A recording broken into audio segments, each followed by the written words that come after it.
বলবে, শোনো শোনো ঠাকুমা গল্প বলবে। ঠাকুমা ঝুলি খুলবে, মজার গল্প বলবে। ঠাকুমা ঝুলি খুলবে, মজার গল্প বলবে।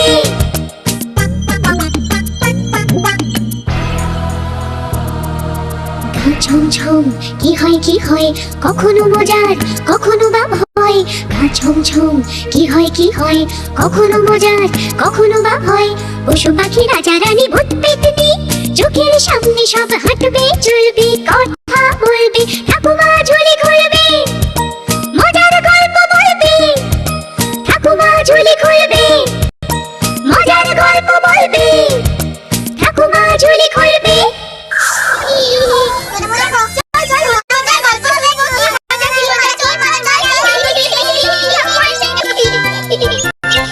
সবাই এসে গেছো? এবার তাহলে চুপ করে বসো, আমি আমার ঝুলি থেকে গল্প বার করি। শোনো। এক গ্রামে এক দর্জি থাকতো। তার মনে ছিল অনেক স্বপ্ন। রাজা হবার স্বপ্ন দেখত সে। একদিন রাজপুত্রের পোশাক সেলাই করতে করতে সে ভাবে, হ্যাঁ, এই রাজরাজারা কত ভালো ভালো পোশাক পরে। ইস, আমারও যদি এমন একটা পোশাক থাকতো। কি কপাল করেই না জন্মেছি, রাজা রাজপুত্রের পোশাক বানাচ্ছি নিজের হাতে, কিন্তু আমি পরতে পারি না। ভগবান! বাহ, বেশ চমৎকার হয়েছে। রাজপুত্রের এই পোশাকটা মনে হয় আমার গায়ে একেবারে ঠিক হবে। হ্যাঁ, একবার পরেই দেখি। বাহ বাহ বাবা, কি চমৎকার দেখতে লাগছে! রাজা রাজপুত্রের থেকেও ভালো। ইস, আমি যদি রাজা হতে পারতাম। ধুর, আয়নাটাও আর ছোট, যদি পুরোটা দেখতে পারতাম আরো কত না জানি ভালো লাগতো। না, এ জীবনে ঘৃণা ধরে গেল। কিছু একটা করতেই হবে, যা হওয়ার হবে। এ দেশে থাকলে সবাই আমায় দর্জি ভাববে। প্রথমে এ দেশ ছাড়তে হবে, আর দেরি নয়, আজ রাতের অন্ধকারেই দেশ ছাড়ি।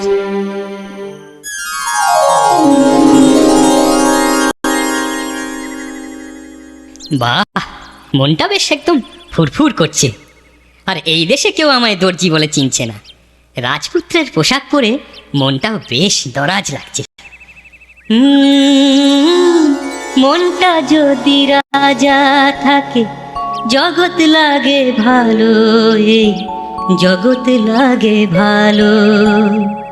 রাজার ঘরে বিরাজ করে, তাই তো সুখের আলো। রাজার ঘরে বিরাজ করে, তাই তো সুখের আলো।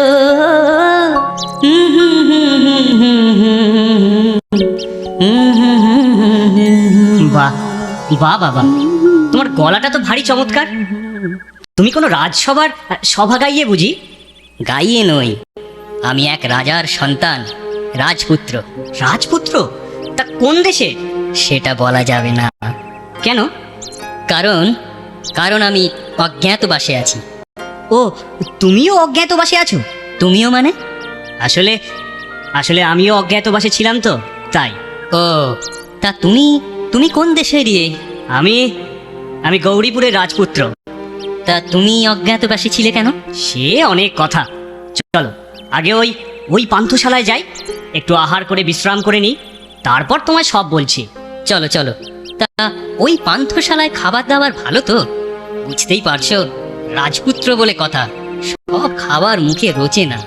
তাহলে তুমি কি করে অজ্ঞাতবাসে থাকবে বন্ধু? আমি তো গত 20 বছর অজ্ঞাতবাসে ছিলাম। 20 বছর? হ্যাঁ বন্ধু। এবার চলো আমরা আহার পর্ব সেরে নিই, তারপর আমার সব ইতিহাস তোমায় আমি জানাবো।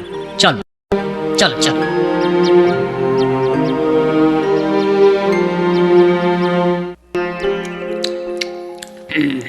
তা বন্ধু, কেমন খাচ্ছ? মন্দ নয়। আজ রাতটা কিন্তু আমরা এখানেই থাকবো, কাল আবার রওনা দেব। কোথায়? ওই গৌরীপুর সীমান্তে। দেশের মন্ত্রী অপেক্ষা করবে আমার জন্য। একটা পুরনো মন্দির আছে, ঠিক তার সামনে। যত শুনছি তত আরো শোনার আগ্রহ বাড়ছে। চলো এবার ওঠা যাক। তাই চলো চলো।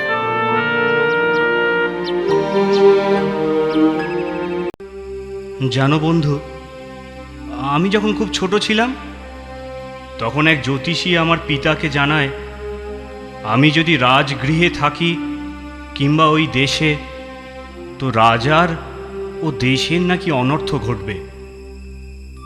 পিতা তখন মহা দুশ্চিন্তায় পড়েন। নিজের জীবন বলে কথা, চিন্তা তো হবেই। না না না না, ভুল করছো বন্ধু। পিতা নিজের জীবনের কথা ভেবে আমাকে আমার দূর সম্পর্কের মামার গৃহে পাঠায়নি। তবে দেশের মঙ্গলের কথা, প্রজাদের কথা রাজাকে ভাবতেই হয় বন্ধু। আর সে কথা চিন্তা করেই পিতা সেই জ্যোতিষীর কথা মতো কাজ করেন। আজ আমার 25 বছর পূর্ণ হলো। এখন আর অমঙ্গলের ভয় নেই। কিন্তু কিন্তু তোমার সেই দুঃসম্পর্কের মামা সাথে এলো না কেন বন্ধু? সেটাও তো জ্যোতিষীর বারণ ছিল। আমাকে একাই দেশের সীমান্তে পৌঁছতে হবে। সেখানে মন্ত্রী মহাশয় ওই মন্দিরে আমার অপেক্ষায় থাকবেন। বুঝলাম। কিন্তু মহামন্ত্রীকে তুমি চিনলেও তুমি যে সেই রাজপুত্র চন্দ্রনাথ, মন্ত্রী বুঝবেন কিভাবে? আমার কোমরের তরবারিতে আমার নাম খোদাই করা আছে। তাছাড়া আমি গিয়ে বলবো আমি সেই রাজপুত্র যার অপেক্ষায় আপনি মন্দির প্রাঙ্গণে বসে আছেন। মন্ত্রী নিশ্চিন্ত হলে বলবেন যে ভগবান তোমার মঙ্গল করুন। বাহ, এ তো ভালো ব্যবস্থা। এতদিন পর আমায় দেখে চিনতে পারার এছাড়া আর উপায় কি বন্ধু? ছোটবেলায় যে রাজপ্রাসাদের জীবন, সে জীবন তোমার মনে আছে বন্ধু? হ্যাঁ, বেশ কিছু ঘটনা মনে আছে জানো। শোনাও বন্ধু, শোনাও। তোমার কথা আমার বেশ শুনতে ইচ্ছে করছে।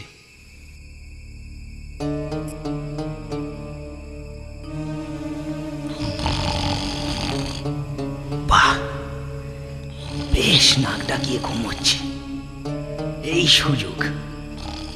সুযোগে চন্দ্রনাথের তরবারিটা হাতিয়ে নি। ধন্যবাদ বন্ধু, ধন্যবাদ। এখন থেকে তুমি হলাম আমি, আর আমি হয়ে তুমি। ধন্যবাদ।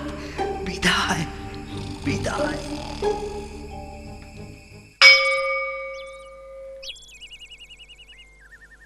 ওই মনে হয় রাজপুত্র চন্দ্রনাথ আসছেন। ওটাই সেই মন্দির মনে হচ্ছে। হ্যাঁ, মন্ত্রী, সেপাই সবাই আমার অপেক্ষায় রয়েছে। যাই এগিয়ে যাই। প্রণাম মহামন্ত্রী। আপনি যার অপেক্ষায় আছেন, আমি সেই রাজপুত্র চন্দ্রনাথ। আপনার তরবারি দেখাতে পারেন? এই যে দেখুন, আমার নাম খোদাই করা তরবারি।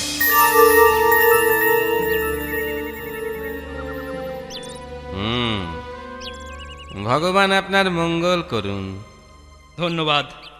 দাঁড়ান দাঁড়ান মন্ত্রী মশাই, কি ওর কথা শুনবেন না। কেউ? আমি আসছি। ও ঠক, আরে, ও প্রতারক। কে? মন্ত্রী মশাই দাঁড়ান। ওর কথা কানে নেবেন না মহামন্ত্রী। আমার কাছে গল্প শুনে ও আপনাকে বোকা বানাতে চাইছে। মন্ত্রী মশাই, আমি হলাম আসল রাজকুমার চন্দ্রনাথ। মিথ্যে কথা।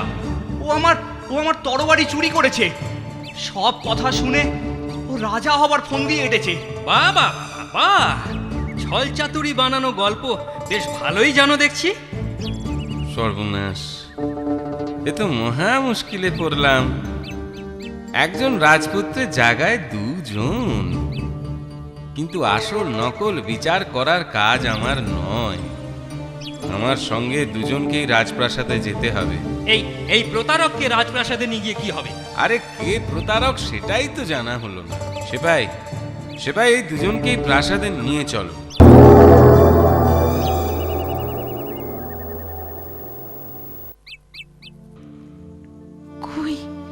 কই দেখি।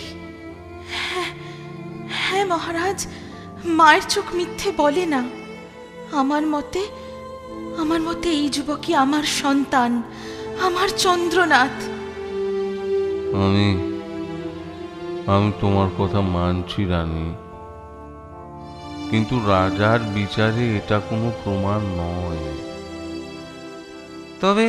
তবে কি উপায় হবে মহারাজ? সে উপায় তুমি চিন্তা করে স্থির করো মন্ত্রী।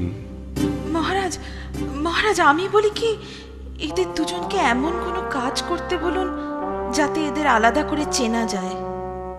কিন্তু সেই করণীয় কাজটা কি?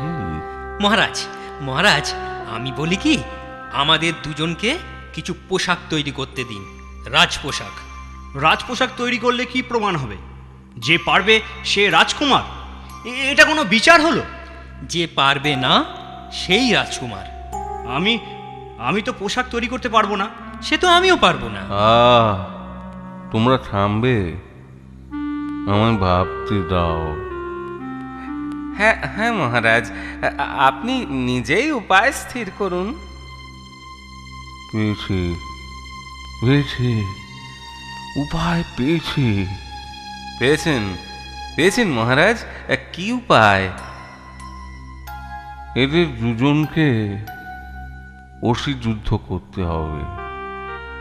রাজপুত্র নিশ্চয়ই অস্ত্র চালনায় পারদর্শী হবে। যে জিতবে সেই আমার সন্তান। কিন্তু মহারাজ, অসি চালনায় তো মন্ত্রীপুত্র, সেনাপতিপুত্র এরাও তো